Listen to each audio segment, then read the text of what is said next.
السلام عليكم ورحمة الله تعالى وبركاته. ولكن أقول لكم فلا. السلام عليكم دعوة السلام ونعكسن. ساكي ما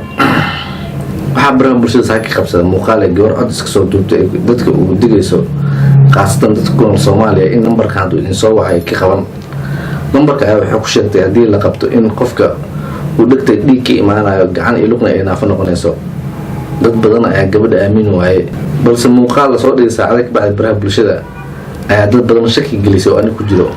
balse daawada inta ku soo daan muuqaalka hadalhaynta ka dhaliyay baraha bulshada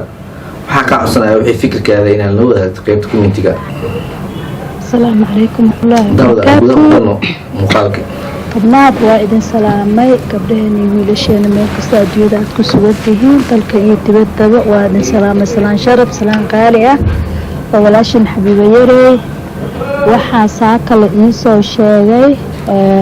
Afrika Soomaaliya taleefankaas aan idiin soo diray walaalayaal lambarkaas waa laga shakiyay ha qabanina qof kasta yuusan qabanin lambarkaas waa lambar khatar ah hadda gobolka Gada maanta 5 qof baa hadda saacad koor nafta ka baxday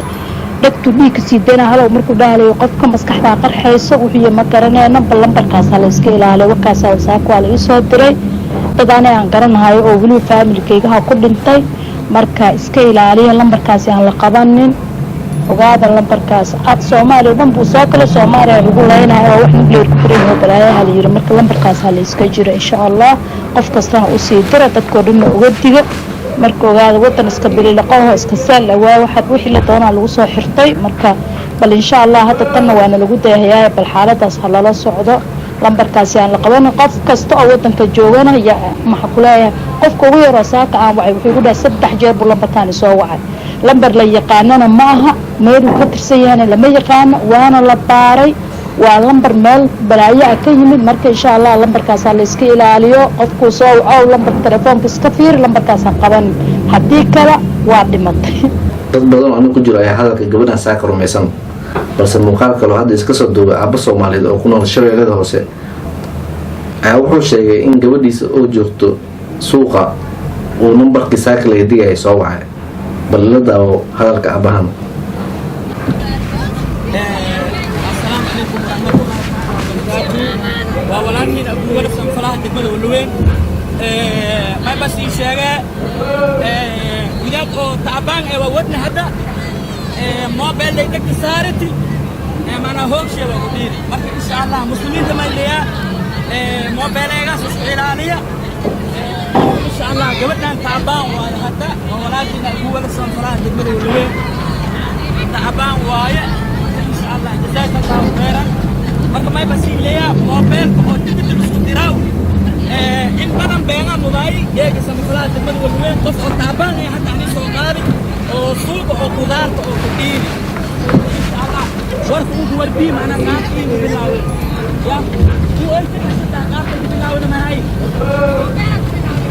telefoonka oo dibad isku diri qabatana marka insha Allah telefooniya oo jaaw kan jeeyma إن شاء الله ولكن أقول لكم فلا تقبل ولوين إن بدنا تلفون بين موبايل قف ممكن يصدره أو معنا إن شاء الله قف جريرة قف شيء حتى قف تعبان ولا ما يسمع كلام اللي جاي أبغى رانها ما يشوف وهي أنا كدار ولا أرجع إن شاء الله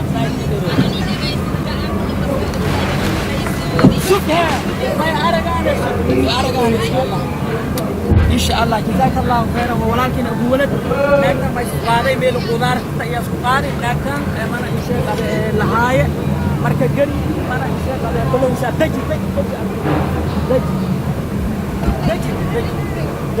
جربوا قبول إن شاء الله مركز ما يبصي ليه مرة ما بيوم رشد هذا التلفونيات أو اللي كنا مع ضوي بالليل